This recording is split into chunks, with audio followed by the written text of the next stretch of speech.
Please keep a pen and paper handy, because although the PPTs and the recordings are shared with you, you should always jot down a few points as I walk you through the session.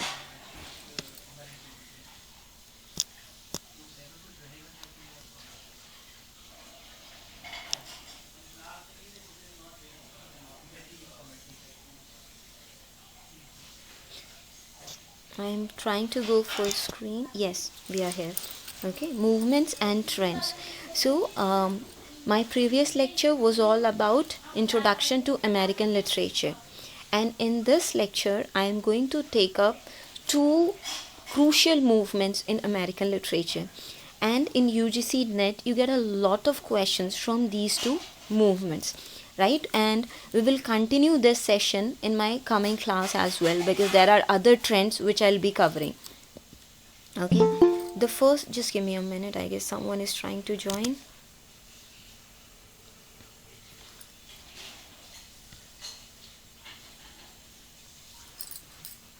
Okay, Deveshji, welcome to the session. Please make it a point to join on time.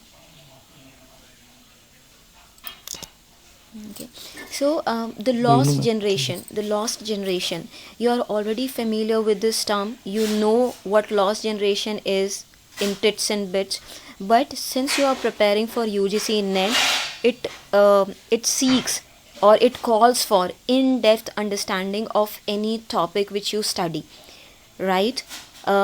It may happen with you that you just give a very surface level reading, or you just have a very surface level understanding of a topic, right?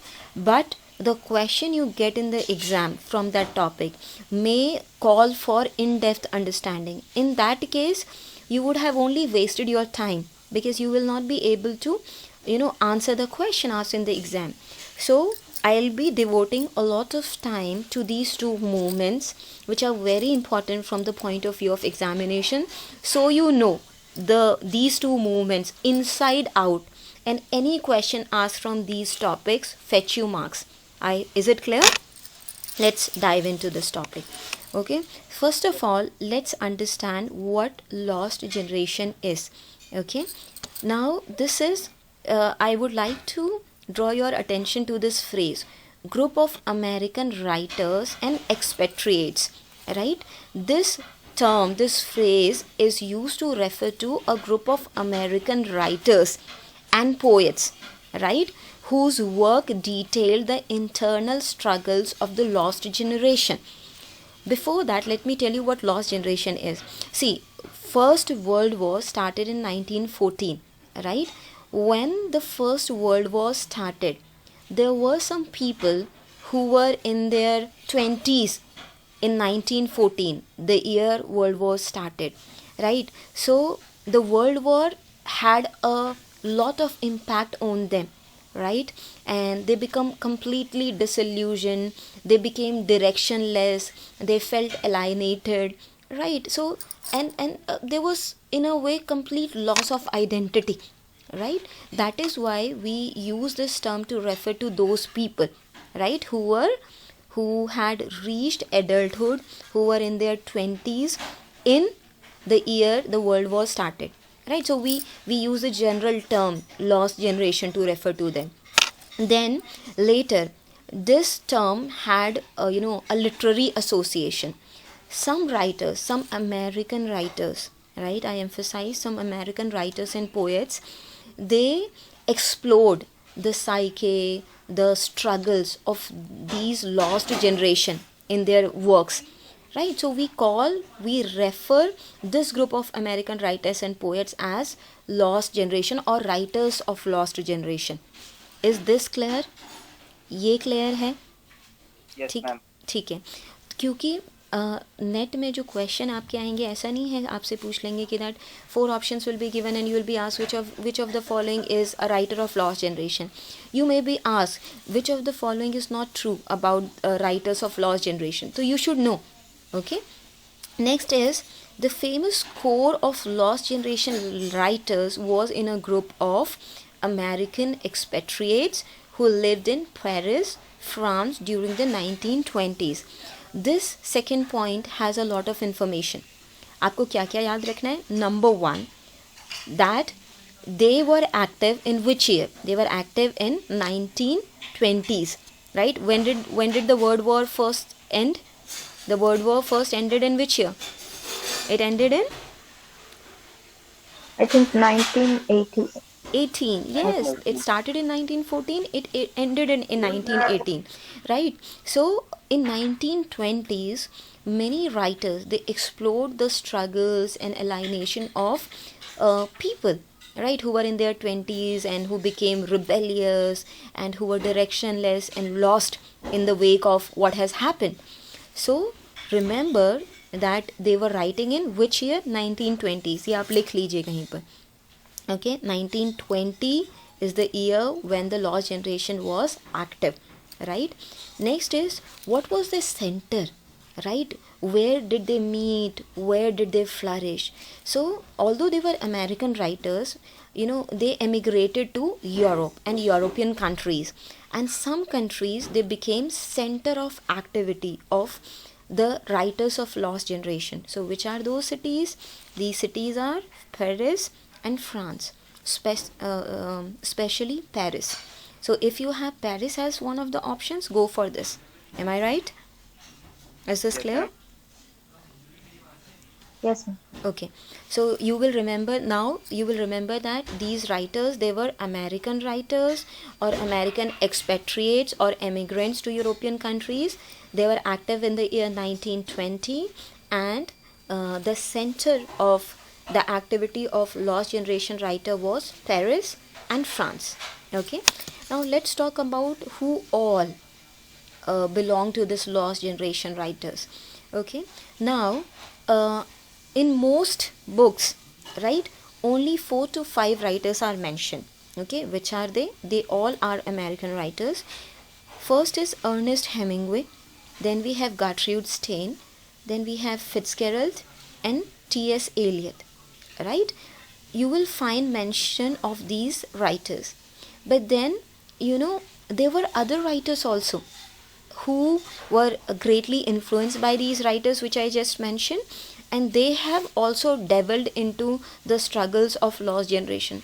So if we expand this list, we may include these writers as well, right? We have John Dawes, we have E. Cummings, we have McLeish, we have Hart Crane, we have Sylvia Beach, not Sylvia Plath, because Sylvia Plath, she belongs to confessional poetry, right? So we have Sylvia Beach, then we have Max Eastman, Ford Madox Ford, James Joyce and Ezra Pound, right? Although James Joyce, he was Irish, right? So if you look at this list, just give me a minute please.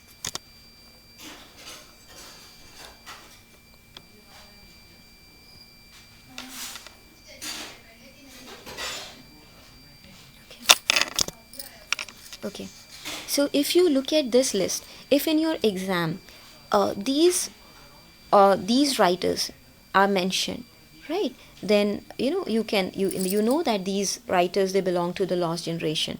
Let's say these 3 writers are mentioned, right, which you already know that they belong to lost generation, and some other writer is mentioned, so you can easily opt for the right option, right? But let's say that any of these names which is included in our expanded list is mentioned. Let's say these names are mentioned, right? Hart Crane, Sylvia Beach, right, Ezra Pound and some other writer, right? So you know that these writers, they already belong to the lost generation, so you'll be able to arrive at the right option in this way, right? Is this clear? So make it a point to remember all these names. I have done a lot of research so that I can bring you all the names together at one place, right, so that you do not miss out on any name, and be it any writer, right? You know that this writer belonged to lost generation, and you can get arrive at the right option in your exam, right? I repeat, we have Ernest Hemingway, right, Gertrude Stein, Fitzgerald and T.S. Eliot. You will remember these names, right? They are mentioned everywhere. You have to put in effort to remember the others name which we are adding in the expanded list, right? We have John Doe, we have E. Cummings, we have McLeish, Hart Crane, Sylvia Beach, Max Eastman, Ford Medex Ford, James Joyce, and Ezra Pound. Once I share the PPT with you, please write down these names, right? It may be difficult for you to remember all these names, so what I suggest is, apart from these four names, right, what you can do is you can pick any name, let's say the first name, the middle name, or the last name, right, and just focus on remembering that, right? In the exam, when you will see the option, you will easily be able to, it will flash in your memory and you will be able to remember, right? Is this clear? Shall I proceed to the next point? Yeah, ma'am. I hope I am not going too fast, because I don't want to compromise on understanding. I hope I am not going too fast. Yes, ma'am. Not as you did yesterday. Not as, sorry, I couldn't hear you. I told not as you did yesterday. Yesterday or the previous lecture? Yeah, I'm in the previous lecture. Okay, okay. All right. See, let me first focus on the next point. The next is, now this term, right? This, let, if we talk about this term, the lost generation, and its origin, right? So this term, it was actually, it came in a very interesting manner. What happened is, Gertrude Stein, right, she was in a garage, and the owner of the garage, he was talking to his employee, and he was speaking in, French, and what he spoke in French is loosely translated to what I have written here. So, you are all a lost generation, this is what he said, right? He, accused him of being careless, being reckless, and lazy, and then he said, you all are a lost generation. And Gertrude Stein, she happened to hear this, and this term lost generation, it stuck with her. Clear? Is the origin clear? Yes, Yeah. ma'am. Yes. Okay, that is why, if you get a question like, who is credited with coinage of the term the lost generation, your answer will be Gertrude Stein. Although she didn't coin the term, she is the one who heard it, who see potential in it, right? So we credit Gertrude Stein with coinage of the term the lost generation. I have already given you the backstory about how does this term come into existence, right? Then what happened is, Gertrude Stein, she was mentor of Ernest Hemingway, right? And she happened to share this with him, right? And he popularized this term. He used this term in his epigraph to his novel The Sun Also Rises, which came out in 1926, right? So Gertrude Stein, she coined the term. She heard a garage owner using this to refer to his employee. This term stuck with her. She shared this with Ernest Hemingway, and he used this in his epigraph to his novel. What is the novel? The Sun Also Rises. Clear, everyone? Yes, ma'am. Yes, ma'am. Okay. And see, aspirants, I want you to do two things. In my previous lecture, I told you to make a list of characters in various novels and dramas, because character based question, they are quite common in UGC NET exam. Right now, the second thing which I want you to do is, every time I mention a work, be it a novel or be it a poem or a drama, I want you to write it down. And once you write the title of the novel or the work, against it, write down the year in which it was published, so that you can tackle the chronology based question in your exams. Are you getting my point? So please write down The Sun Also Rises, and remember it came out in which year? 1926. Easy हो जाएगा याद रखना. आपको पता है Ernest Hemingway, he belongs to the lost generation. You know that they were active in 1920s. So it is easier for you to remember that The Sun Also Rises, right, जिसका कि epigraph जो है, in which he has used this term, it came out in 20s. और 20s में भी कौन से year में? 6th. So the year happens to be 1926. याद रहेगा सबको? Yes, ma'am. ठीक है. Let's move on to the next one. Okay. Now the next question is, there is this I would say an author, right? His name was Kirk Chernut. Okay, Kirk Chernut, he has authored several books about lost generation writers. Right, so these names become important for you. Alright, that a writer who has authored, who has written extensively about lost generation writers, right? His name is Kirk Chernut, right? And what is his opinion? His opinion is refer to point number 2 on the slide. He suggested that they were expressing mythologized versions of their own lives. He was saying that because he has written about writers of lost generation, he felt that in a way their characters were fictionalized versions of their own lives. And I will also include a few more lines which he said. I'll read it out to you, and it is getting displayed on your screen as well. They were convinced they were the products of a generational breach, and they wanted to capture the experience of newness in the world around them. As such, they tended to write about, now here comes the themes, alienation, unstable यहाँ the term would be morals, unstable morals like drinking, divorce, sex, and different varieties of unconventional self-identities like gender bending. Right, this is what Kirk Chernut said about whom? About lost generation writers. Why have I included this? Why is it important for you to know this? Right, because in your UGC NET exam at times they quote and they ask you that who said this, right? Who said this about lost generation writers?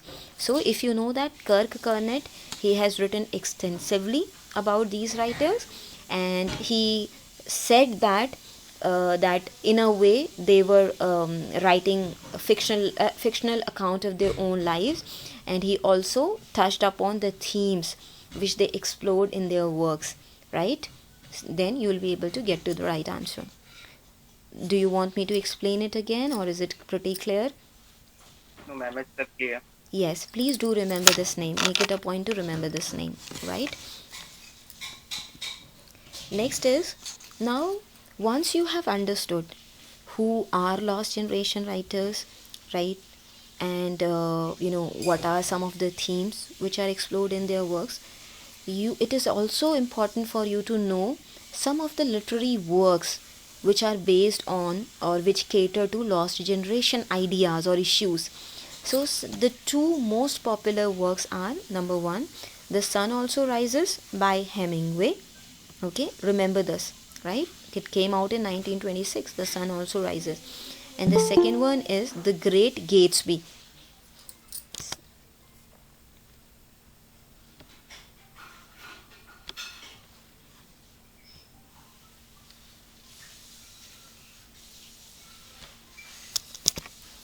Okay, so we are looking at the works dealing with lost generation issues or struggles. So the first such work is The Sun Also Rises by Hemingway. So we can call it a lost generation work, right? The next one is The Great Gatsby. You must have read The Great Gatsby. It's very important from the point of view of examination, right? Which is by Fitzgerald. And The Jazz Age. The Jazz, if it is a new name for it, make it a point to write it down. Who is the writer? Writer is again a lost generation writer, Fitzgerald. So 2 works by Fitzgerald and 1 work by Hemingway. They strictly fall into the category of lost generation writings. Okay, we're clear? You remember these names? Yes, You ma'am. remember these names? Okay. Yes, ma'am. Yes, and apart from this, Fitzgerald has written, Fitzgerald is one writer who has explored themes or issues of lost generation extensively and with great beauty in his other works as well. And so these works were also published in 1920s. Which are those other novels?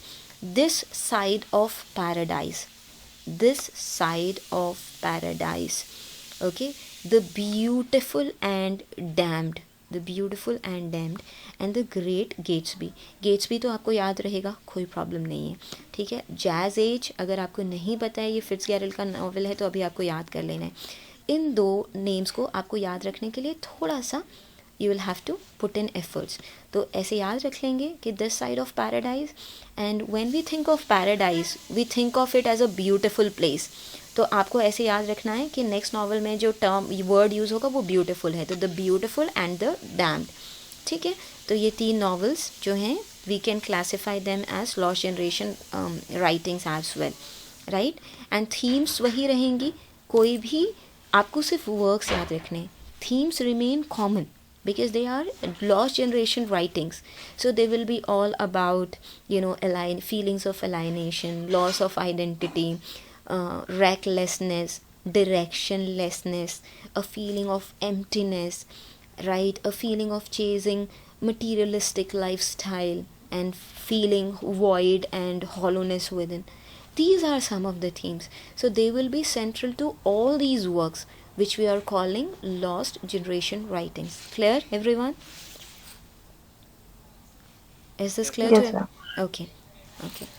Now I have, because I have covered the important points, additional points I have mentioned here as well, that Paris is the center, remember this, right? And 1920s is the year of their predominant literary activities, because at times what happens is they give you years and they ask you, or the decade. It is not the year, it is actually the decade, the whole 1920s, the whole decade actually, right? Not just 1920 the year, the entire decade. Okay.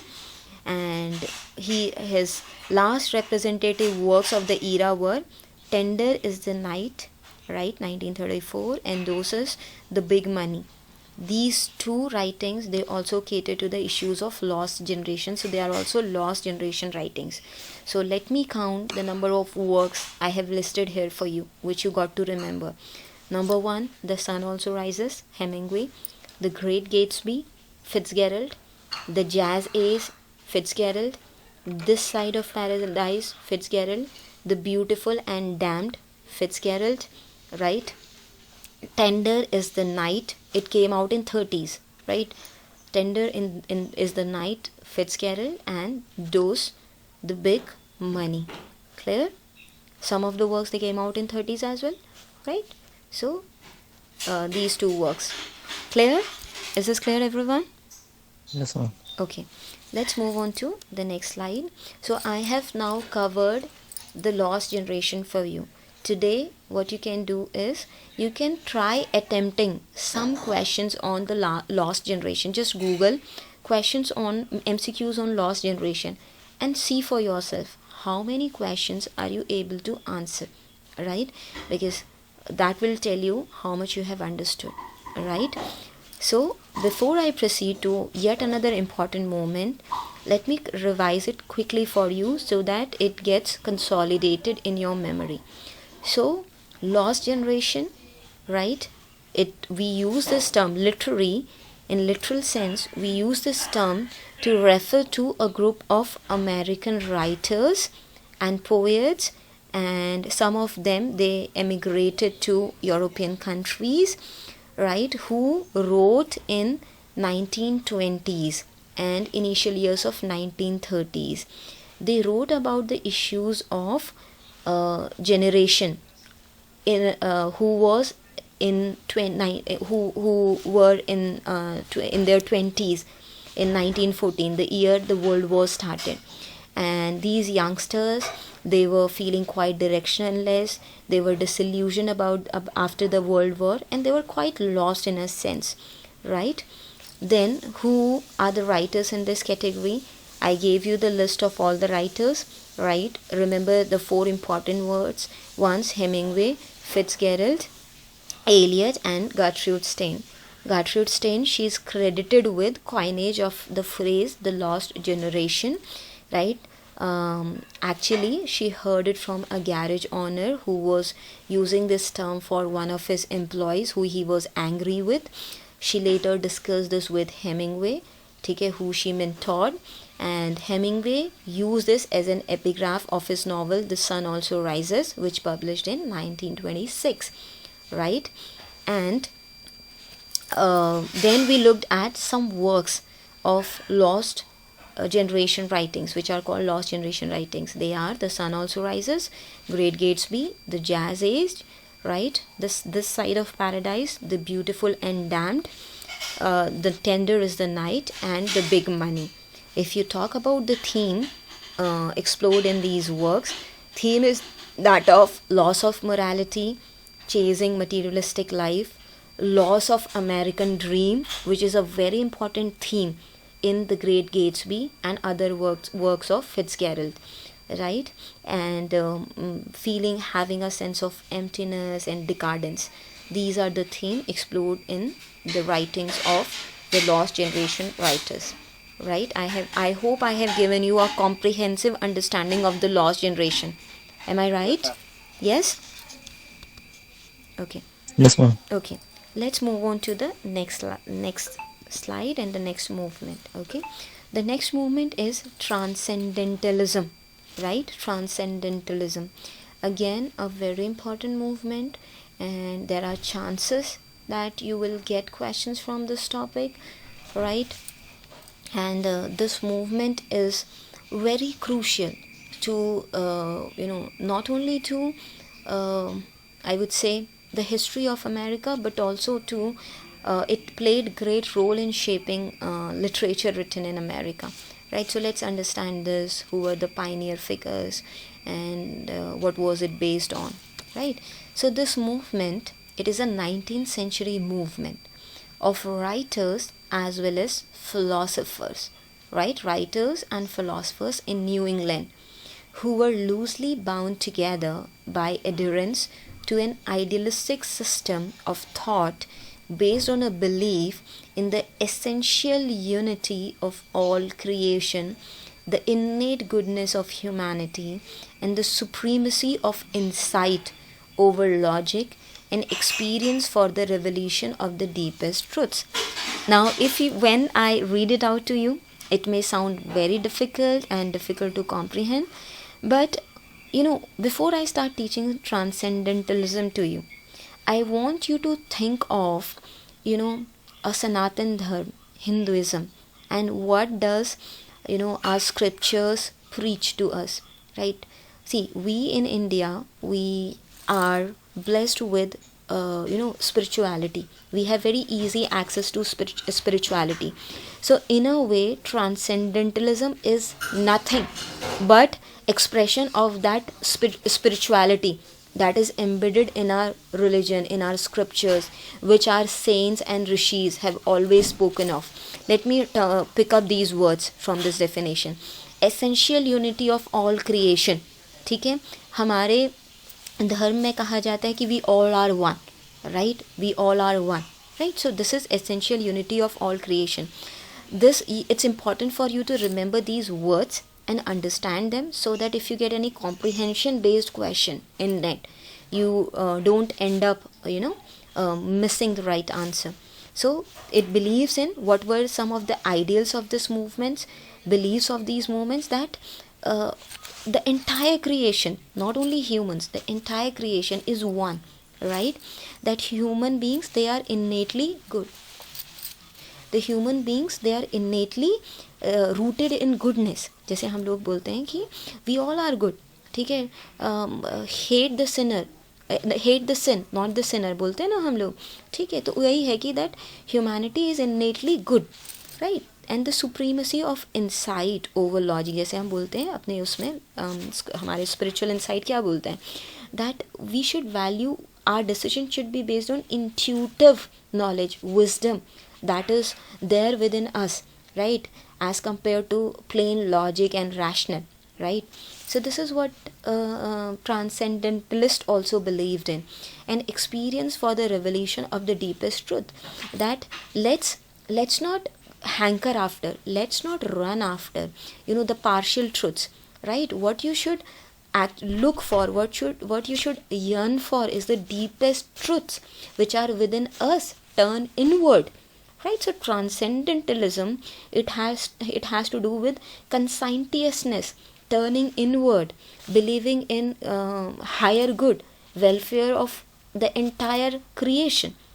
समझ में आया आप लोगों को क्या है transcendentalism? हम phrases कुछ भी यूज़ कर लें, वर्ड्स कुछ भी यूज़ कर लें, अगर एक बार आपको समझ में आ जाएगा ट्रांसेंडेंटलिज्म क्या है, तो आप किसी भी तरीके से क्वेश्चन फ्रेज किया जाए एग्ज़ाम में, आप आंसर कर लेंगे. इसको अपने दिमाग में इक्वेट करके चलिए हमारी इंडियन स्पिरिचुअलिटी से, and it comes very close to it because it is inspired from it. Clear, everyone? Any point which you want me to explain? Ma'am, that means in this 19th century, all the writers and philosophers, they were using the spirituality in their work, right? I would not use the word spirituality per se, right? Because they were Western thinkers. Remember, they were American writers who were, who were located in New England era. It started in New England era, right? Not era, area, New England area, right? So, but what happened is they came together, and they were not hankering after the Western way of thinking. In fact, they were digging deep the spiritual values which are rooted not only in Indian spirituality but also the German movements and all. So the values that they were championing or supporting, they were essentially these values which I just explained to you. So they were not using the term spirituality. Different terminologies can be used, but the essence was the same.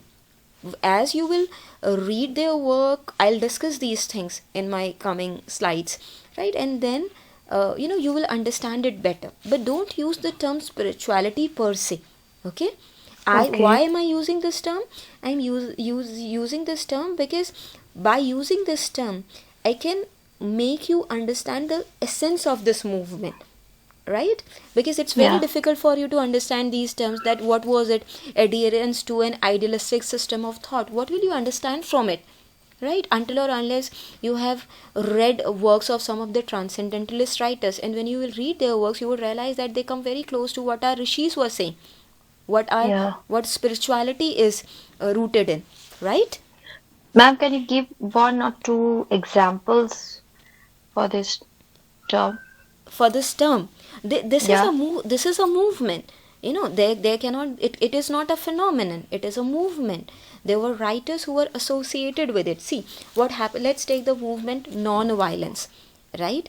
So in pre-independent era, right, when we were colonies of Britishers, Gandhiji, right, Mahatma, he believed in non-violence, and he strongly believed that we could use the weapon of non-violence to drive Britishers, to chase them away from our country. And then other people, right, who believed in his ideals, they came together and it became a movement. Am I right?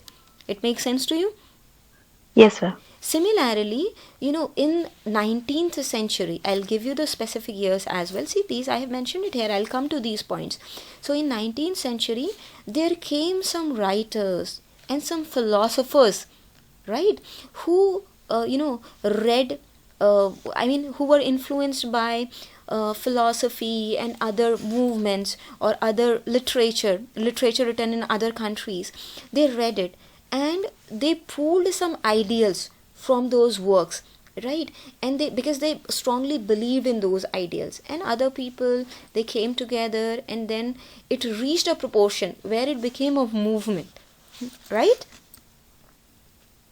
I'll discuss one question from UGC net today with you all. While discussing that question, you will be able to see how in the work of that particular writer, you will be able to see the ideals which are the essential points of transcendentalism. I'll come to that, For the time being, just remember that there was a movement in 18th century in New England who were associated with this movement. Writers and philosophers, they were associated with that movement. What were the values? What were their beliefs? They believed in innate goodness of humanity. They believed in being conscientiousness, right? They valued intuition over logic and rational, right? They were idealist in a sense, right? And they wanted to work towards welfare of entire humanity because they see oneness in the entire creation. Who right? Is this clear? Right, ma'am. Yes, Okay. ma'am. Now, where did it originate? Where did it start? It started in the area around Concord in New England. It's important for you to remember the years, the area in which it started. So it started in the area around Concord, right? And what was the year or the decade to be precise? It was in late 1820s, right? So on the one hand, in 1820s, we have the lost generation, and as the decade is coming to the end, right, a new movement is coming into existence. And what is that? That is transcendentalism. So late years of 1820s and the entire 1830s. So if you are asked that transcendentalists were active in the year, and if options are given to you, it will be the decade, right? 1840s, 1860s. So your answer will be 1830s. They started writing in the late years of 1820s and they flourished in the entire 1830s. And in 1840s, the second wave of transcendentalism came. Ma'am, I Clarity. think there is some kind of mistake because on the movement and trend, the lost generation, its year is 1920s around, and then this Oh, yes, transcendentalism yes, yes, yes. Oh, 1820s. yes, yes, yes, yes. I missed that point because I just got here, right? I just got carried away from that lost generation directly to here. You are right. You're right. Okay. So, I hope this is clear. Up to this point, this is clear, Yes. right? Please remember these two decades, 1820s and 1830s, and the area where it started, right? And another important thing is that, see, whenever a movement starts, right, it takes its fodder, it takes its ideas from something which has already existed. So in case of transcendentalism, it got inspired from another movement which was Unitarianism, right? Unitarianism. What was it? It was a dominant religious movement in Boston in the early 19th century, right? This movement was prevalent in Boston, specifically in Boston, in early 19th century, and it was known as Unitarianism, right? And Transcendentalism took some of his ideals from this movement and developed into an entire full-fledged movements later in 1820s and 1830s. Clear? Is this clear? अगर आपको पता होना चाहिए transcendentalism का association with Unitarianism. Okay, we will be studying a lot of influences on transcendentalism. One of the influences is that of it took some of its ideals from Unitarianism. Please remember this word. And then we also have German transcendentalism, right? Now let me tell you, see, what happened is these writers and philosophers who are associated with transcendentalism, it's not that they had access to or they actually wrote works of writers of German transcendentalism. What they actually, Samuel Taylor Coleridge, one of the romantics, and Thomas Carlyle, the Victorian, they had studied German transcendentalism and they had translated some of the works. They had done their own studies, and they had produced some works which were based on German transcendentalism. So these writers of transcendentalism, they studied works of Samuel Taylor Coleridge and Thomas Carlyle, and in a way they grasped the values of German transcendentalism from those works, right? And they used it for their movement. So if you get a question about the influences on transcendentalism, right? So influences German transcendentalism. But if you are asked in terms of the writers, and if any of these two writers are mentioned, Samuel Taylor Coleridge and Thomas Carlyle, so you will opt for both of these. Let's say A option reads something, B option reads S.T. Coleridge and Thomas Carlyle, so you'll opt for this B option, right? Because now you know that S.T. Coleridge and Thomas Carlyle, they studied German Transcendentalism, they had produced work on that, and these transcendental writers, they studied their works and they grasped the values of German Transcendentalism from those works. So they clearly influenced these writers. इतना clear है आप लोगों को? कहीं पर कोई confusion है समझने में?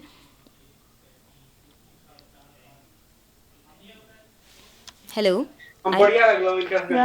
Can you please explain the last paragraph one more? I more will time? do that. What about others? I didn't get a response. Is it a bit difficult to comprehend? I would appreciate if I get more responses so that I know how much I need to explain and what exactly is it that you are not getting. Yes, ma'am. Getting what are you teaching, ma'am? Yes, let me explain once again very quickly. See, I am saying that you may get a question on influence on transcendentalism. What I am discussing here is various influences. I begin with number 1, Unitarianism, right? Number 2, German Transcendentalism, right? But if you are asked in terms of writers, so I am telling you that Samuel Taylor Coleridge and Thomas Carlyle, they both influenced transcendental writer. Why? Because both of them have studied German transcendentalism. They have produced work, translation on them. And these transcendental writers, they read their works and they got influenced by that. So, indirectly, S.T. Coleridge and Thomas Carlyle, they also influenced transcendental writers. Am I clear now? Yeah. Yes. Next is other works. You should know that Platonism, you will be taught Platonism and Neoplatonism. I guess Professor Sham ji, he'll be teaching you these things. So Platonism and Neoplatonism, right? They are also counted among one of the influences. So please remember it. Then the Indian and Chinese scriptures, right? They also had impact on transcendental writers, because initially it started as a philosophical movement, right? Because there were a set of idealist philosophical thinkers who dug deep into these works and they were influenced, and it spilled into their writings. Okay, so see, I mentioned Indian scriptures. It is mentioned here, Indian and Chinese scriptures, and the writings of such mystics, right? Emmanuel and Jacob, right? So what you have to do is, I have made you understand that what were the influences. Now it's up to you to remember these, because you don't know how the question will be phrased, right? So it's important for you to understand, so that no matter how the question is phrased, you are able to answer the question. So please remember all these influences which I have listed here on this slide. Do you have any question here, or shall we proceed? You are going to remember number 1, Unitarianism, number 2, German Transcendentalism, number 3, S.T. Coleridge, number 4, Thomas Carlyle, number 5, Platonism, number 6, Neoplatonism, number 7, Indian mythology and scriptures, number 8, Chinese scriptures, number 8, mystics like Emmanuel and Jacob, right? Some almost 9 to 10 influences you are going to remember. Okay, clear? Yes, ma'am. Okay. Yeah, clear, ma'am. Yeah. Next is, now let's look at figures, the pioneer figures associated with this movement, right? See, I have seen questions in which they list some names, and when they list names associated with movements, at times they leave out the major figures, right? And they include the minor ones. So although you have devoted a lot of time to studying a particular movement, right, but you didn't give attention to the minor figures associated with the movement, you will end up not arriving at the right option. So in order to save you from that situation, I have made it a point to list almost every writer, philosopher associated with this movement. In the coming slides, I'll be adding some more names. Right, so once you have access to this PPT, you will be writing all the names in your register at one place. Right, there will be some 12-15 names in all, which you will have to remember. Right, net you will have to remember a lot of facts, dates, names. So please find a trick to remember the names. It's not that you have to remember the entire name. Find anything that clicks with you, right? The first name, second name, third name, just remember that. That's important. So let's look at these figures. We have Ralph Waldo Emerson, right?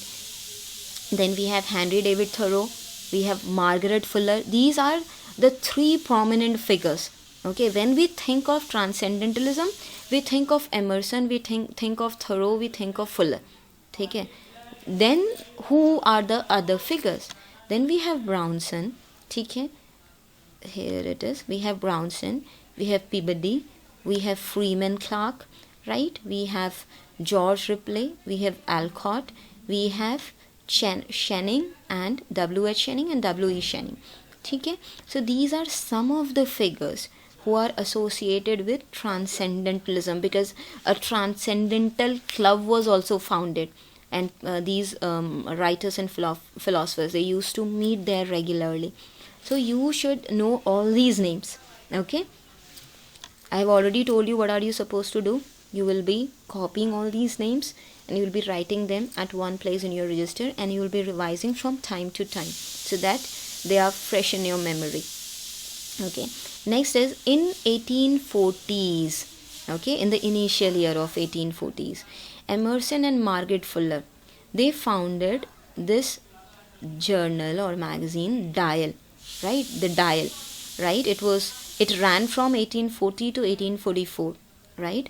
And this is the magazine of transcendental writers, right? So their writings, they appeared in this magazine, in this journal. So you can now imagine that the magnanimity and the proportion in which this movement prevailed in America during these decades, right? So if this becomes important, the name of this magazine, the Dial, when was it founded? Who founded it? Who founded it? Please tell me. Who founded this? I think Margaret Fuller. Margaret Fuller And Emerson. And Emerson, right? Emerson. Yes. And what is the name of this magazine? That's the Dial. The Dial. And it ran for how many years? From which year to which year? For 4 years. Yes, from 1840 to 1844, right? And all the writings, they appeared in this magazine. So this is the magazine of the transcendental writers. You may get questions specifically from this, right? Next is, what were the themes, right? What were the themes? What were their concerns? What societal issues concerned transcendental writers, right? And which they explored in their works, because they were, think of them as thinkers. They were intellectuals, they were thinkers, they were philosophers, right? They used to think deeply about the issues which others are oblivious to, blind to, right? And then they found a journal, they started writing about these issues. So what are the themes? Okay, experimental schemes for living. You have already, if you have read Thoreau's Walden, okay, you will see that how he chose to live in a very frugal manner. He went to live in woods, right? And there he sustained on meager to no income, right? How he used to make his own clothes, how he made his own little hut. So that is what? That is experimental way of life. Because these transcendental writers, they used to feel that human beings, they are living a very a life which is I'm not getting the exact term, a very showy life, right? A life which is all about impressing other people. We do a lot of things to impress other maybe people. for survival. Yes, we do a lot of things to impress other people. We want to have a status, we want to be viewed in a certain way. That is why we made certain houses, that is why we choose to dress in a certain way, right? That is why we this hoard possessions, materialistic possessions. So they believed in experimental living, life which was simple, which was close to nature.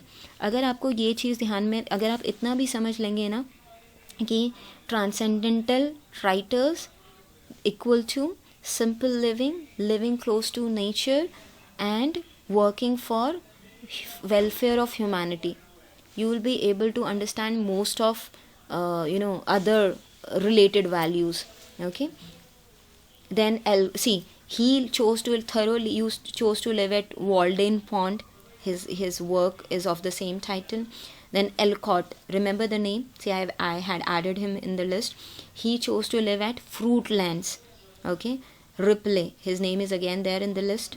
Okay, he chose to live at Brook Farm.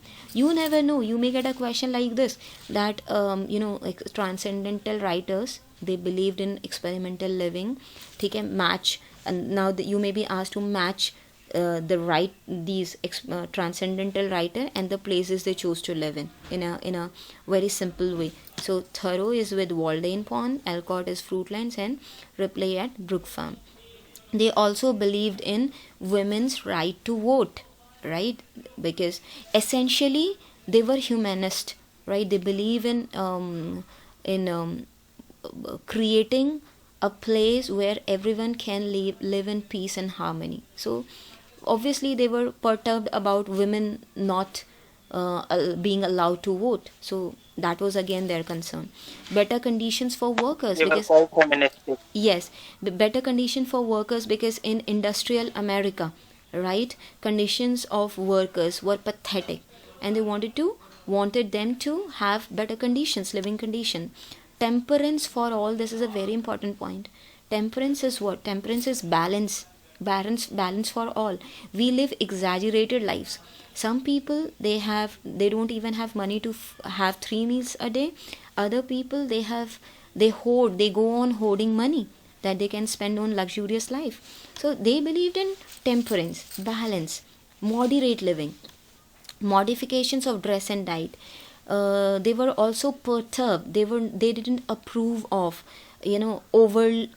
of people being overly concerned about dressing and what they eat, making a lot of fuss about what they eat. They believe that get things from nature, right? Dress to cover your body, not to impress people, right? The way this is what our rishis will say, right? This is what this is what used to be the Indian way of life. We never knew the wastage of things. The rise of free religion, anything that is that is unjust, anything that discriminate, they were against it. So they wanted religion to be free, right? They wanted everyone have access to it and everyone to be treated as equal, right? Educational innovation, they wanted people to focus on creativity. They never believed in herd mentality and rote learning. They were all about educational innovation. So in a way they were reformers also. They were reformers at heart, right? And they believed in humanitarian causes because they lived a very selfless life. They never wanted anything for themselves. They never believed in accumulating possessions, right? All they wanted was to raise the level of humanity, right? So if you understand these things, right, you will be able to answer any comprehension based question from transcendental writer. As far as the fact based questions are concerned, you will have to remember a few facts, names, etc., right? Next is Transcendentalism. It emerged from, I have already discussed some of the influences, right? English Romanticism, German Romanticism. Because if you talk about Romanticism, what is Romanticism? Romanticism is all idealism. If you talk about English romantic poets, what did they write about? They write about being close to nature. They wrote about simplicity. The poems written by British romantic poets, they were the language, the diction that was close to the diction of the common man. This is what Wordsworth said, right? The biblical criticism, right? Add this name to the list that I have already given to you. These two names, right, that I have already given to you, because they both are known for attempting critique of Bible, right? So if Bible is all about sacrifice yourself and other things, they didn't believe in that. They believe in individualism. They believed in our innate goodness. We know our conscience always tells us what is right, right? So the biblical criticism, that also shaped this movement to some extent. The skepticism of David Hume and transcendental philosophy of Immanuel Kant and German idealism. ठीक है, German romanticism, German idealism. एक चीज़ आप हमेशा याद रखिए, transcendental writers के साथ में आप idealistic word comes very close to them, right? It befits them, okay, because they were idealistic in essence. So German idealism, Immanuel Kant, right? They so add these names to the influences once you get access to this PPT. I have added some more influences here. I have already picked up this name, right? I have picked up in fact both the names, so that they are already there. What you need to do is you need to add these 2-3 names from here, right? And Indian, I mentioned that they were influenced by Indian philosophy, Indian way of life and spirituality, and Upanishads, Indian Upanishads, because now I have discussed various ideals and values of transcendental writer, that they believed in greater human good, they were selfless, they believed in living a simple life. तो ये सारी कहाँ की values हैं? This is what our rishis and our spirituality tells us, right? So all these influences were there on them. Okay, now let's look at the Transcendental Club. You may get a factual question from here, so it's important for you to know this, remember it, right? Transcendental Club in Cambridge on September 12, 1836. They were active in 1830s, right? So in 1836 this particular club was founded, ठीक है? And who all were there, right? I have already familiarized you with some of the names, and some other names are added here, right? But they all belong to this movement, and they were part of the Transcendental Club, right? So we have Emerson, and we have Putnam, and we have Hedge, and we have Alcott, we have Brownson, we have Parker, we have Thoreau, we have Channing, we have Freeman, right? We have all these names. It may look like a long list to you, but the truth is you will have to find a way to remember and commit these names to your memory. At least be familiar with these names, so that when you see any of these names, you are able to recognize them in the context of transcendental writer, right? And you are guided to the right option. Any question here? Anything you want me to repeat? No, ma'am. Okay, so I have also added some female members here. ठीक है, you already know Margaret Fuller. She she was there to found the magazine, the Dial, right? Then Elizabeth Peabody, I have already mentioned her, right? And some other names which you got to remember. So please do one thing, please make a list, right, of all the transcendental writers. You are not required to memorize all these names in one go. Just make it a practice to go over these names once in a while. Once you have done it 5 to 6 times, you will become familiar with these names. I am not asking you to memorize all these names, right? Just keep going over them so that they become familiar to you, right? I have already mentioned that this journal Dial, in which the works of transcendental writers were published, right? I was telling you about the second wave, right? See, what happened is Margaret Fuller, she died in 1850, right? And Emerson, who was a leading figure of this movement, he believed that this movement is collapsing, right? So, and this is what he wrote. He wrote that all that can be said is that she represents an interesting hour and group in American cultivation. In case you are asked that Emerson spoke these lines, right, or said this about whom, right? So you should be able to identify who he spoke about, right? So let's say 4 names are given to you, all transcendental writers, and you are asked that Emerson said these lines about whom. So you will be able to you will know that he spoke these lines about whom? About Margaret Fuller, right?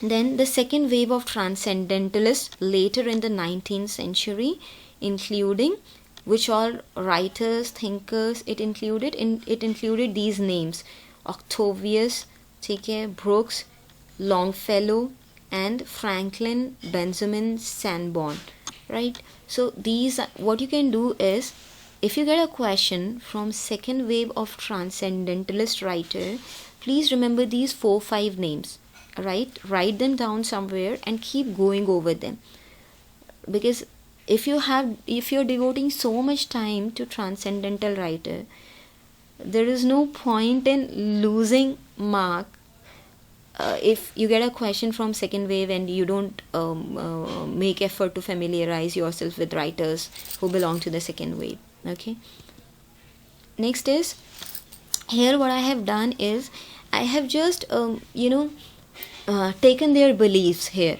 right? Why have I taken these beliefs here? Because in case you get a comprehension based question that which of the following is true or not true about transcendental writers, right? So in here in India we talk about soul and over soul, we talk about Paramatma, we talk about soul, Atma, right? So this is what they believed in. They believed in self-reliant, they believe in living a self-reliant and independent life, and they believe that we all come from this one singular source which they termed as oversoul, right? तो ये भी जो word है oversoul, it is part of transcendental belief: self-reliance, independence, oversoul. All these 3 words, they go with the philosophy of transcendental writers, right? Emerson, he has written many works. One of his most popular works is American Scholar. I want you to write it down, American Scholar, and I want you to read a little about American Scholar today. Please take it as your homework today. American Scholar. You'll be reading a little about American Scholar. You never know when you get a question from this. Okay, in American Scholar, he addresses that there is one man present to all particular men only partially or through one faculty, and that you must take the whole society to find the whole man. Such an ideal is in harmony with transcendentalist individualism, as each person is empowered to behold within him or herself a piece of the divine oversoul.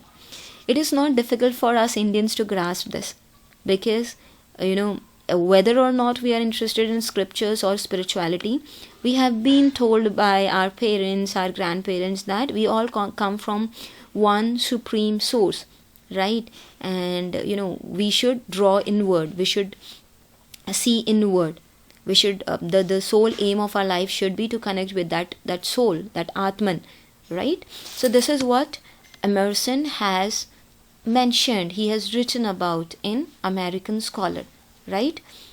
तो यहाँ पर आप इतना, that there is one man, in case you get any question, अगर आप अभी सुन रहे हैं, आपको थोड़ा भी याद रहेगा, आपको पता नहीं कि कब कहाँ से कैसे क्वेश्चन आ जाए, ठीक है?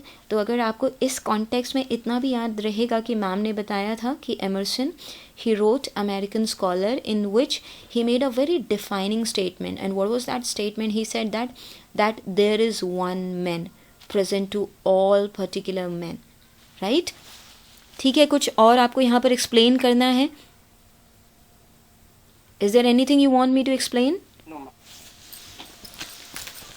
आपको क्या लग रहा है कि अब अगर आपको लॉस्ट जनरेशन में से या ट्रांसेंडेंटलिज्म में से क्वेश्चन आता है तो आपको कॉन्फिडेंस आ रहा है, you will be able to answer? Yes, ma'am, of course. अभी एक फैक्चुअल इन्फॉर्मेशन भी ले ली, कॉम्प्रिहेंशन बेस्ड इन्फॉर्मेशन भी हमारे पास में है. I have try to explain कि कहीं से कोई भी क्वेश्चन आ जाए इन दो मूवमेंट से, क्योंकि these are very important movements. जब आप क्वेश्चन पेपर सॉल्व करने लगेंगे आप देखेंगे कि लॉस्ट जनरेशन में से एक क्वेश्चन आ ही रहा है, ट्रांसेंडेंटल राइटर्स का कोई ना कोई क्वेश्चन आ ही रहा है. बट अभी क्या है, अभी हमने सिर्फ मूवमेंट के बारे में पढ़ा है. अभी थरो के वर्क या एमर्सन के वर्क्स, कितने वर्क्स उन्होंने लिखे. अब मैं आपको यहाँ पर this information is taken from Wikipedia, right. Let me just tell you what this is all about.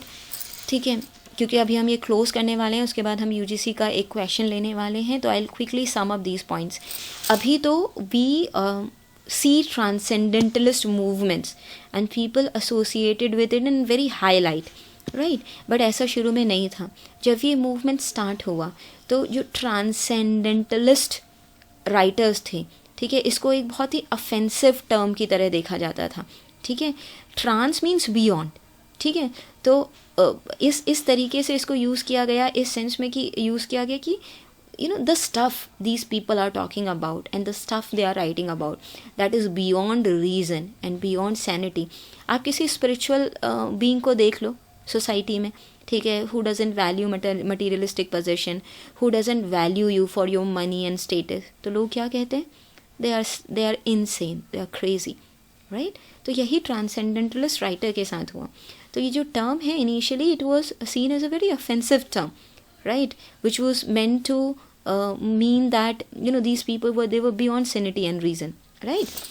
इसके अलावा नेथेनियल हॉथॉर्न, ठीक है, इंट्रोडक्शन टू अमेरिकन लिटरेचर में मैंने बताया था आपको that he was a leading figure in American literature, right. उन्होंने एक नावल लिखा है, ठीक है. This novel, right, this novel it took a dig at, it mocked the transcendental writers and their philosophies and beliefs, right. मैंने आपको बताया था कि किस तरीके से थोरो, एलकॉट, they took to experimental living, they chose a place and they live a very simple life there.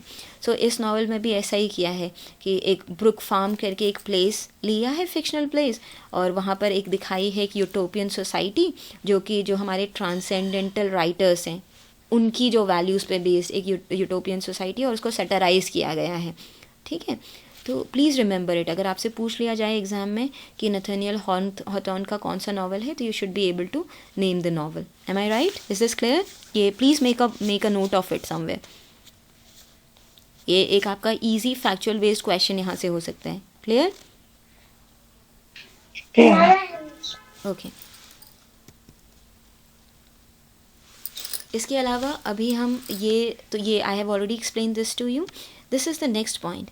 इसके अलावा सिर्फ हॉथॉर्न ही नहीं थे who took a dig at और who mocked the beliefs of transcendental writers. एजर and Allan Poe, right, he went a step forward. He has written a story, Never Bet the Devil Your Head, ठीक है, in which he has used some of the elements of transcendentalism, and he used this short story to mock their beliefs, to satirize their beliefs, right. ठीक है, is this clear? जैसे ये term भी important हो सकती है, पूछ लिया जा सकते हैं एग्जाम में कि फ्रॉग पॉन्डियंस, ठीक है, एजर Allan Poe use the term frog Pondian in one of his short stories. What does it refer to? What is he mocking using this term, right? So this is what he is mocking, their belief in the goodness of the innate goodness of humanity, welfare for all, simple living, rejecting the materialistic possession. This is what he is mocking or taking a dig at, right? तो दो work मैंने आपको बताया, Nathaniel Hawthorne का novel और एजर Allan Poe की एक स्टोरी, ठीक है. This brings me to the end of this slide and the discussion. What I have done is I have picked up a question, right, from UGC NET 2020. Is there anyone who appeared for UGC NET 2020?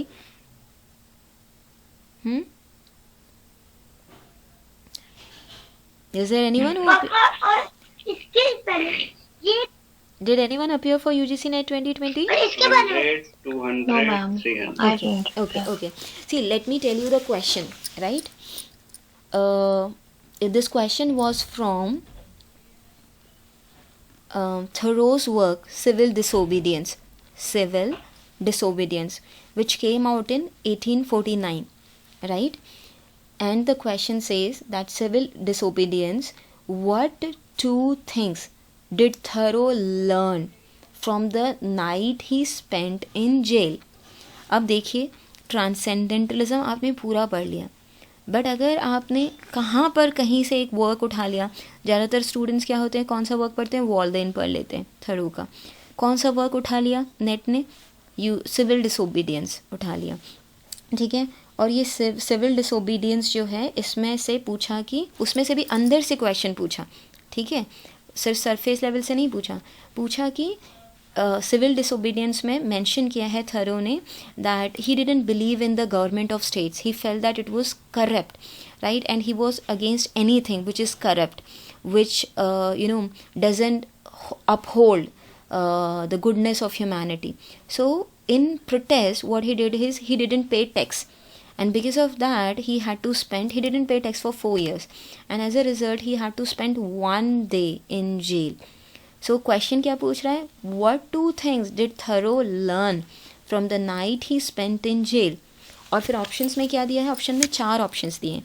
एक option में बोला है, option A, he concluded that state is ultimately weak. State here refers to the government of the United States. He concluded that state is ultimately weak. Option B है, he realized that captivity inspires courage, ठीक है। C, he realized that the neighbors are only friends during good times. D, he concluded that captivity brings wisdom about human affairs. अब आप सोचो कि किस level का question है और कितना डेप्थ से किसी वर्क के अंदर से पूछा है या नहीं।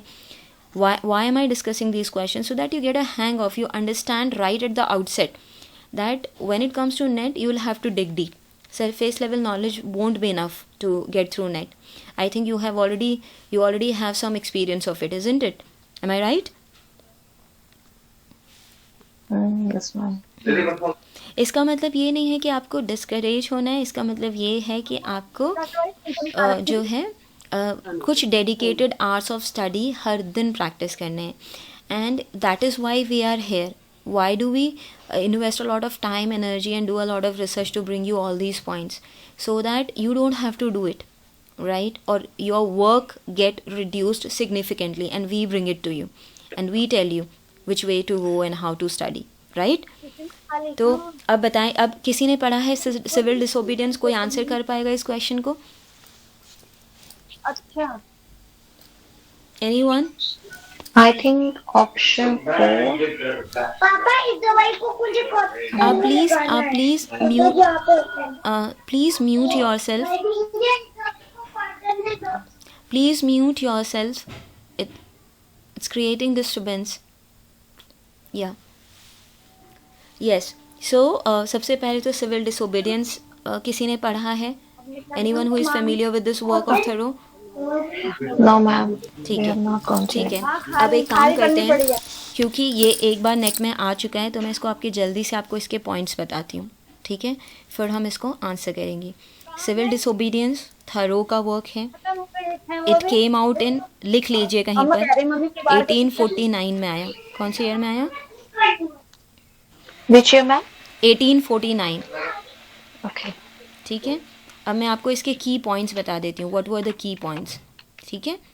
1849. Let me tell you, Okay, paper खाली। हाँ, let me tell you what were the key points. Key points were: number 1, prioritize one's conscience over the dictates of the law. Please mute yourself. Please mute yourself. I request you to mute yourself.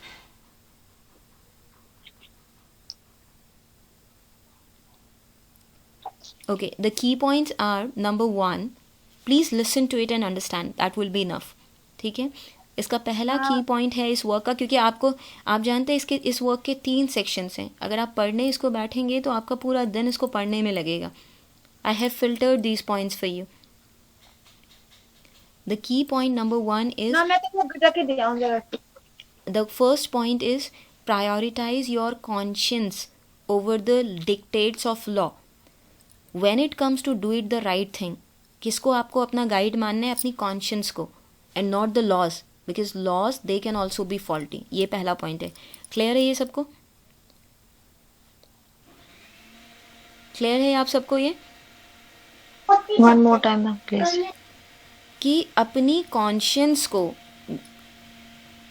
Prioritise करिए as compare to जो बाहर के जो laws हैं. भाई ठीक है, अगर आप ट्रैफिक लाइट पे खड़े हैं तो फिर आपको कोई लॉ नहीं चाहिए कि कैसे रोड क्रॉस करनी है. आपको खुद एक आपकी कॉन्शियंस बताती है that we should not, you know, when the vehicle is coming you should stop, you should let it pass. ठीक है, कोई भी चीज़ हो, you should not take any one's thing because you are not the rightful owner of that thing. तो वो कह रहे हैं कि प्रायोरिटाइज योर कॉन्शियंस, जो आपकी कॉन्शियंस की आवाज़ है उसको सुनो. बाहर के लॉज अगर फॉल्टी भी हैं तो you know reject them. Clear है ये आपको? Is this clear? Yes. Next is, बकवास मत करेगा दे, वो भी घूम के चल रही है कि ये जो है ये किया गया है, ये जो वर्क लिखा है, ये जो वर्क सिविल डिसोबीडियंस लिखा गया है, ये म्यूट है. थरो ने लिखा to I don't know, there is some disturbance in the background. Yeah, ठीक है. This work was written to protest against 2 things. First, the corruption in the government of American states. Number 2, the Mexican-American war. America has waged war on Mexico, and Thoreau was against that because a lot of precious lives were lost. So this promoted this, fostered this work. ठीक है, clear है दोनों कि क्यों लिखा गया था ये work? It was in protest to the corruption prevalent in the government. Number 2, the Mexican American war. ये बैकग्राउंड याद रहेगा? ठीक है, बताइए. याद रहेगा? ठीक है. उसके बाद में एक और जो पॉइंट इसमें किया है थरो ने, उन्होंने कहा है कि वोटिंग जो है ब्रिंग्स वेरी लिटिल चेंज. क्योंकि हम देखते हैं ना, our right to vote we can bring about change. उन्होंने कहा कि voting brings very little change. उन्होंने कहा कि वोटिंग में कौन गवर्नमेंट में आता है वो मेजॉरिटी पे डिपेंड करता है, कि जो मेजॉरिटी जिसको सेलेक्ट करेगी वो गवर्नमेंट में आ जाएगा. बट इसका मतलब ये नहीं है कि वर्चुअस ऑनेस्ट इंसान गवर्नमेंट में आया है. तो ही सेज कि voting makes very little change. ठीक है. उसके बाद उन्होंने कहा है कि the government, the best government, उनने एक स्टेटमेंट बोला है, just give me a minute. ठीक है. इसके अलावा उन्होंने ये कहा है कि गवर्नमेंट इज़ वीक. ठीक है. He says he feels government is weak and corrupt. That is why he in his protest he decided not to pay tax. ठीक है. And he had to spend 1 night in jail. Right. कि हुआ क्या कि एक night उनको jail में बितानी पड़ी और फिर उनका टैक्स किसी ने पे कर दिया. उनको पता नहीं किसने पे कर दिया और नेक्स्ट दिन ही उनको रिलीज़ कर दिया गया. बट जो वो नाइट उन्होंने जेल में बिताई, उन्होंने उनको बिल्कुल चेंज कर दिया, ट्रांसफॉर्म कर दिया. उनको बहुत सारे रियलाइजेशन हुए. इसी पे क्वेश्चन आया था कि क्या रियलाइजेशन हुए. तो पहला रियलाइजेशन उनको यही हुआ कि गवर्नमेंट बहुत वीक है. ठीक है. और I want to have nothing to do with this government. I don't want to pay tax. I don't want to wait to vote because it will make no difference. Second realization उनको ये हुआ कि neighbors, they he realized that neighbors are only friends during good times. ये option C था. Neighbors are friends only during good times. Neighbors वो किनको बोल रहा है? Neighbors वो बोल रहा है fellow countrymen को. जब वो जेल से बाहर आए and he took a walk on the streets, तो उन्होंने देखा अपने fellow कंट्रीमैन को, और उनको लगा कि these people they can only be friends in good times like neighbours, you know, they have no sense of injustice, ये कभी प्रोटेस्ट नहीं करेंगे इनजस्टिस के अगेंस्ट में, ये करप्ट गवर्नमेंट को इलेक्ट करेंगे, ठीक है. तो वो बहुत डिसल्यूशनड हो गए, इसलिए उन्होंने कहा these neighbours are friends only in good times, ठीक है. और उन्होंने स्टेट्स को छोड़ दिया उस दिन से, ठीक है. ये इसलिए ये वर्क बहुत इम्पॉर्टेंट हो जाता है, क्योंकि it brought about a lot of change in one of the most important figure of transcendentalists, Thoreau, right? He became completely disillusioned and he chose to leave United States after that, after having spent that one night in jail, and that inspired civil disobedience. Okay, clear हुआ आपको? कुछ point तो clear हुए civil disobedience पे. अब ऐसा तो नहीं होगा कि आपको पता ही नहीं कि ये क्या वर्क है, कैसे है ना. अब आपकी नॉलेज तो इंक्रीज हो रही है. Am I right? Yes, sir. So, what time is it? I lost track of time while teaching you. Yes. तो अब आप मुझे बताइए कि दोनों मूवमेंट्स क्लियर हुए हैं आपको? कोई क्वेश्चंस हैं, कोई फीडबैक है? जो भी आपको फीडबैक वगैरह शेयर करना है आप मुझसे बहुत ऑनेस्टली शेयर कर सकते हैं. मैम अच्छा लग रहा है, समझ में आ रहा है? Yes, ma'am, everything was good. But I have one query. But when we go through the previous questions of TET, we can see that one questions are not similar to the others. How can we manage prepare to examination? That will require intense, in-depth study for consistently over a period of time, right? See, what happens is we start preparing for examination quite late, and there is a vast ocean of knowledge out there, and NET is aimed at testing that, right? So you will have to keep preparing. We will have to evolve some strategies to do that. Abhi, I'll conduct one session in which I'll discuss some of the strategies which I employed while I was preparing for the exam. You can make use of that, ठीक है. But आपको दोनों चीज़ों पे काम करना पड़ेगा. Number one, आपको एक तो you will have to devote significant amount of time. इतना टाइम आपको डिवोट करना पड़ेगा हर दिन, ठीक है.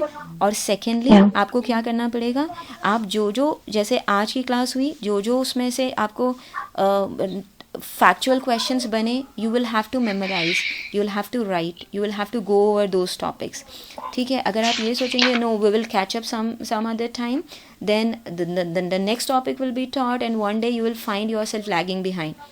Okay, so अपने दिन में से every day, whether you have a class or not, please keep aside some time every day. Okay, Yeah. keep aside at least 3 hours every day. You get up early in the morning or you sleep late at night, but please find a way,